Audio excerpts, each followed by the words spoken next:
चलिए बेटा। सो अभी हम लोग बाइनोमियल थियरम स्टार्ट करेंगे। ठीक है। बेसिकली बुक के अंदर जो टॉपिक दिया हुआ है उसका नाम method of induction and binomial theorem इस प्रकार से है। तो इम्पोर्टेंट जो है हमारे लिए वो बाइनोमियल थियरम को समझना है और फिर आगे उसके ऊपर डिपेंडेंट जो भी टॉपिक को बढ़ा है उसको समझ के लेना है। अभी ये मेथड ऑफ इंडक्शन जो है ना, प्रिंसिपल ऑफ मैथमेटिकल इंडक्शन, ठीक है, या फिर मेथड ऑफ इंडक्शन भी कहा जाता है। तो ये क्या है इसको सिर्फ समझना है हमें, इसके ऊपर कोई क्वेश्चन पूछा नहीं जाएगा, ठीक है ना, क्योंकि ये थियोरेटिकल टाइप में आता है। इसका जो भी क्वेश्चन होता है कैसे नहीं पूछा जाता ये भी मैं आपको बताऊंगा। बस यहाँ पर हमें एक चीज़ समझनी है कि मैथमेटिकल इंडक्शन होता क्या है, ये प्रिंसिपल क्या कहता है, बेसिकली इसका यूज़ कहाँ पर होता है, ठीक है ना। तो जो बाइनोमियल थियरम दिया हुआ है उसको प्रूव करने के लिए इसका यूज़ किया गया है। मतलब बाइनोमियल थियरम जो भी हम लिखते हैं वो जो प्रूव किया है वो मेथड ऑफ इंडक्शन से प्रूव किया है। तो पूरा आपका एक्सरसाइज 4.1 इसी के ऊपर डिपेंडेंट है कि आपको प्रूव करना है मेथड ऑफ इंडक्शन से नीचे दिए गए चीज़ों को। अब बेसिकली मेथड ऑफ इंडक्शन होता क्या है इसको समझिए। जैसे मान लीजिए अभी यहाँ पर आपके सामने एक पहला एग्जांपल दिया है कि आपको इसको प्रूव करना है। अब ये बेसिकली क्या पूछ रहे हैं हमें प्रूव करने के लिए। अगर आप इसकी तरफ देखेंगे तो यहाँ पर इवन नेचुरल नंबर का सम किया गया है और वो सम आता है n into n plus one. ये यहाँ पर बोला गया है। इसका मतलब समझ रहे हो, इसका मतलब ये है कि आप पहले n नेचुरल नंबर का सम करते हो, पहले n इवन नेचुरल नंबर का सम करते हो तो उसका फॉर्मूला वो डायरेक्टली दे रहे हैं कि भैया ये आएगा। अब ये चीज सही है या गलत है ये आपको थ्योरम के द्वारा देखनी है। मतलब होता क्या है, कई बार हम लोग क्या करते हैं, कुछ चीज़ों का एजम्पशन करते हैं या फिर हमें कुछ ऐसा लगता है कि कुछ रूल बनने जा रहे हैं, कुछ थियरम बन सकता है ना। तो हम लोग उसको जनरलाइज करना चाहते हैं। कैसे, देखिए मैं आपको एग्जांपल के तौर पर बताता हूँ। जैसे मान लीजिए कि जो ऑड नेचुरल नंबर्स है, पहले एन ऑड नेचुरल नंबर का सम, जैसे 1 का तो सम 1 ही आएगा, 1 प्लस 2, 1 प्लस 3, ठीक है। पहले दो ऑड नेचुरल नंबर का सम आएगा 4। फिर पहले तीन ऑड नेचुरल नंबर का सम कितना आता है 9। फिर पहले चार ऑड नेचुरल नंबर का सम आ रहा है 16। तो बेटा आप अगर ये जो सम आ रहा है इसको ऑब्जर्व करेंगे तो आप इसको ऐसे नहीं लिख सकते, 1 को 1 स्क्वायर, 4 को 2 स्क्वायर, 9 को 3 स्क्वायर, 16 को 4 स्क्वायर। तो आपको ऐसा लग सकता है कि भैया जब हम पहले कितने भी नेचुरल नंबर का सम करते हैं, जैसे यहाँ पर पहले 4 ऑड नेचुरल नंबर का हम सम कर रहे हैं तो हम लोग 4 स्क्वायर लिखेंगे। अगर पहले पांच ऑड नेचुरल नंबर का हम सम करते हैं तो 5 स्क्वायर आना चाहिए, क्योंकि हमें रूल दिख रहा है ना कि ये ऐसे ही आ रहा है। हम लोग और थोड़ा नीचे जा सकते हैं करते हुए, जैसे 1 प्लस 3 प्लस 5 प्लस 7 के अब 9 ऐड करेंगे तो 25 मिल रहा है, इसका मतलब 5 स्क्वायर। तो आप समझ रहे हो, आपको यहाँ पर दिखेगा कि यार यहाँ पर तो कोई फॉर्मूला बन रहा है। तो क्या आप इतने पांच जो आपने लिए हैं तो इन पांचों के बेसिस पर ये रूल बना सकते हो कि सम ऑफ फर्स्ट एन, क्या आप ये स्टेटमेंट कर सकते हो, sum of first n odd natural number is equal to n square. पहले n ऑड नेचुरल नंबर का सम n स्क्वायर आता है। ये इतना बड़ा स्टेटमेंट आप सिर्फ इतने के बेसिस पर कर सकते हो क्या? आपको पता है क्या कि जब आप पहले 100 n ऑड नेचुरल नंबर लेंगे तो उसका सम 100 स्क्वायर ही आएगा, ये पता है क्या आपको? सिर्फ इतने के बेसिस पर बोला जा सकता है कि ये बताइए। तो अगर आपको जब भी आप इस टाइप के चीजों के अक्रॉस आते हो, इस टाइप की चीजों से आपका मिलना होता है और आपको इसको जनरलाइज करना होता है, मतलब आप चाहते हो कि क्या ये रूल बन सकता है, सभी के लिए अप्लाई किया जा सकता है कि नहीं, जब ये बात तय करने की होती है तब आप इन्फिनिट नंबर के लिए तो देख नहीं सकते, है ना। तो ये कैसे किया जाएगा, तो ये किया जाता है मेथड ऑफ इंडक्शन से। तो मेथड ऑफ इंडक्शन अगर आप अप्लाई करते हो तो आपको पता चल जाता है कि क्या सभी नंबर के लिए ये पॉसिबल हो सकता है या नहीं हो सकता। तो उसको अप्लाई करने के बाद आपको समझ में आता है कि क्या ये रूल बनेगा या नहीं बनेगा। समझ में आई बात? मेथड ऑफ इंडक्शन का रोल क्या है ये समझ में आया आप लोगों को अभी? तो अब इसके ऊपर तो अगर एग्जाम्पल पूछा जाएगा तो वो तो थ्योरेटिकल टाइप एग्जाम्पल होगा, जैसे यहां पर पूछा है कि पहले n इवन नेचुरल नंबर का sum n into n plus one आता है, जैसे मैंने ये आपको बताया है, ये भी उसी टाइप का एग्जाम्पल है। अब हमें देखना है कि यहां पर उन्होंने जनरलाइजेशन लिख दिया है कि पहले n इवन नेचुरल नंबर का सम इतना आता है, ठीक है ना। अब हमें इस चीज को वेरीफाई करना है कि क्या ये थ्योरम मतलब क्या ये रूल बन सकता है। रूल बनने का मतलब क्या समझ गए आप, जैसे अगर मान लीजिए कि ये बात सत्य है तो आप जब पहले 10 इवन नेचुरल नंबर का सम निकालने जाएंगे तो आपको सम करते बैठने की जरूरत नहीं, आप सीधा यहां पर n की जगह 10 डाल दीजिए, मतलब 10 डाल दिया तो 110 आ गया। तो पहले 10 इवन नेचुरल नंबर का सम 110 आता है, ये आप बोल सकते हो। लेकिन ये कब पॉसिबल है, तभी पॉसिबल है जब ये सही है। तो ऐसे ढेर सारे आपको पहले एक्सरसाइज के अंदर क्वेश्चंस दे रखे हैं कि मतलब अलग अलग टाइप के रूल्स है ना। तो क्या वो रूल सही है या नहीं, क्या उनको मतलब क्या वो चीजें दी गई है उसको रूल बनाया सकता है, उसको जनरलाइज किया जा सकता है, उसको मासेस के ऊपर अप्लाई किया जा सकता है। जैसे मैं आपको सिंपल एग्जांपल बताता हूँ, जैसे आप मान लीजिए किसी शहर में नए आए हो, मान लीजिए आप औरंगाबाद में नए आए हो, और जैसे आप औरंगाबाद शहर के अंदर एंट्री करते हो तो आपको सारे के सारे जितने भी आपने 100 लोग मान लीजिए देख लिए, जैसे आप शहर के अंदर जा रहे हो। अब इन 100 के 100 लोगों को आपने देखा कि भैया ये लोगों को चश्मा लगा हुआ है, हर कोई चश्मा पहन के चल रहा है।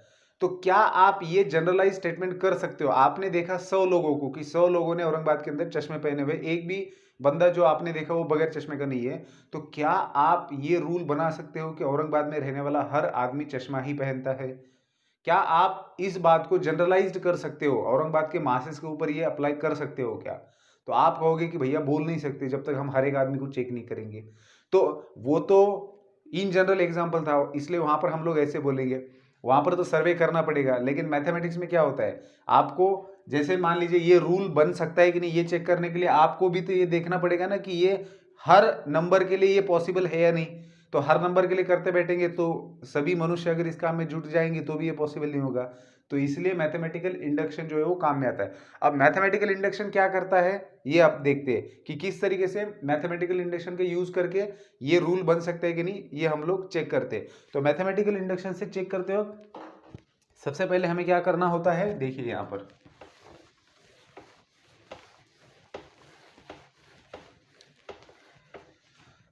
तो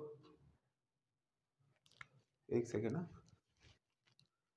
देखिए अब हमें ये प्रूव करना है कि 2 + 4 + 6 up to 2n is equal to n into n plus one आता है, ठीक है। अब देखिए कई सारे एग्जांपल में ये दिया हुआ रहेगा सीरीज, तो इसमें nth टर्म नहीं दिया हुआ रहेगा, तो आप खुद निकाल लेना nth टर्म, पहचान लेना उसको कि वो किस टाइप का प्रोग्रेशन है या फिर रूल क्या है, उस हिसाब से nth टर्म लिख लेना, ठीक है, क्योंकि उसकी जरूरत पड़ती है। अब बेटा सबसे पहला काम क्या होता है पता है हमारा, हम इसको एज्यूम करते हैं let p of n be equals to this. नहीं भी करेंगे तो कोई दिक्कत नहीं है, लेकिन प्रोसेस है लिखने का, है ना, लिखने का एक तरीका होता है कि जिससे हम लोग चीज़ों को अच्छे तरीके से एक्सप्रेस कर सकते हैं। तो p of n is equal हमने ये लिखा। अब करना क्या होता है, मेथड ऑफ इंडक्शन में सबसे पहला स्टेप क्या होता है कि अगर आपको ये रूल है ये इसको प्रूव करना है तो आप सबसे पहले n इज इक्वल टू 1 के लिए ये चीज़ सही है या नहीं देखेंगे, ठीक है। सो स्टेप 1 होता है मेथड ऑफ इंडक्शन के अंदर कि for n is equal to 1 क्या ये सही है। अब n इज इक्वल टू 1 का मतलब यहां पर क्या होता है, n बेसिकली क्या रिप्रेजेंट कर रहा है, नंबर ऑफ इवन नंबर्स, पहले कितने नंबर्स का आपको सम करना है। तो n इज इक्वल टू 1 का मतलब है कि पहला फर्स्ट इवन नंबर का हमें सम करना है, तो एक ही इवन नंबर है। ये 2 + 4 का मतलब क्या होता है, पहले दो नंबर का सम, तो जब n2 रहेगा तब पहले दो नंबर का सम हम लोग देखेंगे। तो n1 का मतलब क्या होता है, पहला नंबर। तो पहला नंबर कौन सा है, तो LHS के अंदर देखिए पहला नंबर है हमारा 2। अब बात करते हैं RHS की। अब RHS क्या दे रखा है, n into n plus one. तो जब आप n की वैल्यू 1 रखेंगे तो 1 इंटू 1 + 1 दैट इज आपको मिलेगा 1 इंटू 2 दैट इज 2। तो n इज इक्वल n का वैल्यू 1 होने पर आपको LHS भी 2 मिल रहा है, RHS भी 2 मिल रहा है, मतलब ये जो चीज लिखी है आपने ये n इज इक्वल टू 1 के लिए सही है। ऐसे ही आप n इज इक्वल टू 2 3 4 के लिए ऐसे इनफाइनाइट तक चेक तो नहीं कर सकते। तो मेथड ऑफ इंडक्शन क्या कहता है कि आप सबसे पहले n इज इक्वल टू 1 के लिए ये सही है या नहीं देखिए। तो अगर ये n इज इक्वल टू 1 के लिए सही होता है तो आगे आपको एक एजम्पशन करना है स्टेप 2 के अंदर। आपका एजम्पशन क्या रहेगा कि दिस गिवन इक्वेशन इज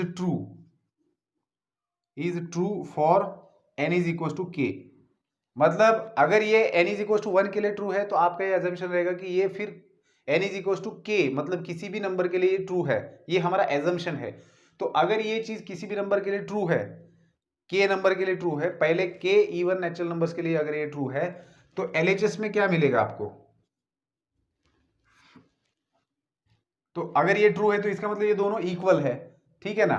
तो आप P ऑफ n का वैल्यू लिख सकते हो, मतलब इन दोनों को इक्वल लिख सकते हो। P ऑफ n का मतलब P ऑफ k, तो क्या लिख सकते हो आप? k इंटू के प्लस 1 मिलेगा आपको, ठीक है जी। k into k plus 1, so this is equal to k into k plus 1, this is equal to k into k plus 1। अब आपको तीसरी चीज करनी होती है क्या? देखिए, पहले आपने n इज इक्वल टू 1 के लिए सही है या नहीं देखा। अगर सही है तो आगे बढ़ेंगे कि n इज इक्वल टू के लिए ये सही है, ऐसा एज्यूम करेंगे। लेट अस अज्यूम दैट, यहां पर बोलेंगे लेट अस अज्यूम दैट। अगर ये होता है तभी ये एज्यूम करना है, ठीक है ना। तो let us assume that given equation is true for n is equal to k, और अगर ये ट्रू है तो p ऑफ k का value k into k plus 1 है। Now we check for n is equal to k plus 1। अब हम लोग क्या करेंगे, अगर ये n इज इक्वल टू के लिए प्रूव होता है तो हम k प्लस 1 के लिए ये सही है या नहीं देखेंगे, और अगर ये हो जाता है तो फिर हम बोल सकते हैं कि ये इसको जनरलाइज किया जा सकता है, ये सभी के लिए लागू किया जा सकता है, ठीक है। तो अब हमारा काम है कि हम लोग k प्लस 1 के लिए ट्रू होता है कि नहीं देखेंगे। तो k प्लस 1 के लिए आपको देखना है, तो LHS सबसे पहले देखेंगे। तो k प्लस 1 का मतलब क्या होता है? इन LHS के अंदर लास्ट टर्म देखिए, nth टर्म 2n है, तो n की जगह k प्लस 1 डालिए, 2 टाइम्स k प्लस 1, ठीक है। तो मतलब इसको ऐसे लिखना है आपको, 2 plus 4 plus 6 up to 2 into k plus 1, ठीक है। सो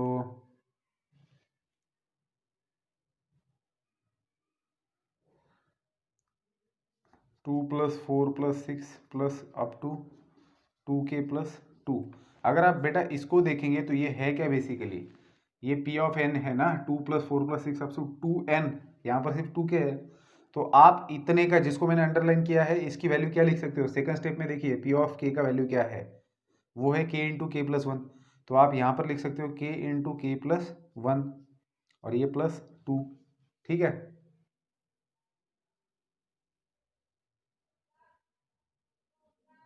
ठीक है, अब बात करेंगे हम लोग RHS की। RHS में आपके पास क्या है?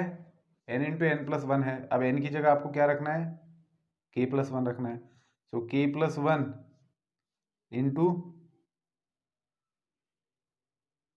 n की जगह पर आएगा k प्लस 1, ठीक है।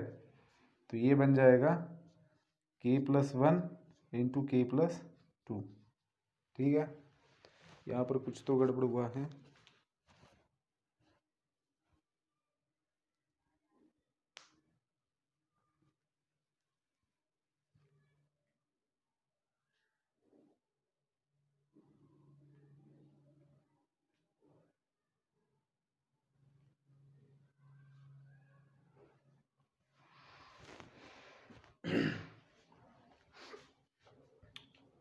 हाँ, तो LHS क्या था हमारे पास? 2 प्लस, ठीक है, 2n तक था। तो n is equal to k plus 1 लेना था हमें। एक सेकंड, हाँ बेटा, यहाँ पर देखो, ये दोनों इक्वल नहीं आ रहे हैं, बेसिकली ये इक्वल आते हैं, क्योंकि अगर आप अरिथमेटिक प्रोग्रेशन का सम देखेंगे तो ये सही आता है। तो बेसिकली गलती कहाँ पर हुआ है? यहाँ पर हुआ है। हमें करना क्या है, पहले k प्लस 1 टर्म का सम लेना है। तो पहले k टर्म का सम क्या होगा बेटा? यहाँ पर लिखा हुआ है पहले k टर्म का सम। पहले k टर्म का सम होगा यहाँ पर 2k तक, और फिर आपको k प्लस 1 टर्म लेनी है, that is 2 times k plus 1, इस तरीके से, ठीक है ना।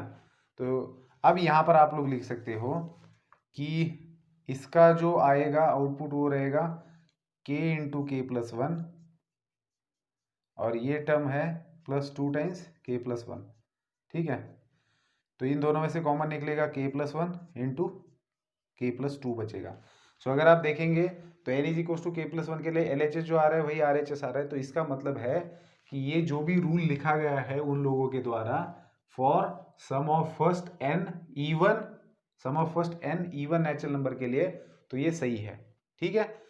तो इस तरीके से मैथमेटिकल इंडक्शन यूज किया जाता है। इन 3 स्टेप से हम लोग चेक करते हैं कि दिया हुआ जो एक्सप्रेशन है, जो कुछ भी दिया हुआ है, तो क्या वो एज अ रूल मासेस के ऊपर अप्लाई किया जा सकता है, उसको जनरलाइज किया जा सकता है कि नहीं। तो इसका चेक करने के लिए हम लोग मेथड ऑफ इंडक्शन यूज करते हैं। लेकिन आप ध्यान में रखना कि मेथड ऑफ इंडक्शन क्या है ये समझना जरूरी है। इसके अंदर जितने भी एग्जाम्पल दिए हैं आप चाहो तो उसको एक एक बार सॉल्व करके देख सकते हो, डाउट आएगा तो पूछ सकते हो। लेकिन एमसीक्यूज में इसके ऊपर क्वेश्चन नहीं पूछा जाएगा, ठीक है ना। हाँ, लेकिन आपको मेथड ऑफ इंडक्शन क्या होता है ये पता होना चाहिए। तो बेसिकली मेथड ऑफ इंडक्शन समझ लेना कि किसी भी चीज को रूल बनाने के लिए, है ना, जो भी आपको दिख रहा है कि कुछ किसी भी पैटर्न को रूल में कन्वर्ट करने के लिए, मासेस के ऊपर अप्लाई करने के लिए मेथड ऑफ इंडक्शन का यूज किया जाता है। उससे हमें पता चलता है कि क्या ये मासेस के लिए सही बनेगा या नहीं बनेगा, ठीक है। तो मैंने सिर्फ एक ही एग्जांपल इसके अंदर का डिस्कस किया है। रीजन ये है कि सभी एग्जांपल में आपको यही चीज अप्लाई करनी है। तो एक समझ लिया तो बाकी के आप लोग कर सकते हो। थोड़ा बहुत वेरिफिकेशन रहेगा कैलकुलेशंस में, लेकिन उतना आप लोग कर लेंगे।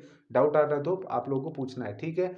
इसके ऊपर क्वेश्चन नहीं बनता, बस एज ए कॉन्सेप्ट आपको पता होना चाहिए, इसलिए मैंने इसके ऊपर बात की। इसके आगे का अभी हमारे लिए इंपॉर्टेंट है, ठीक है।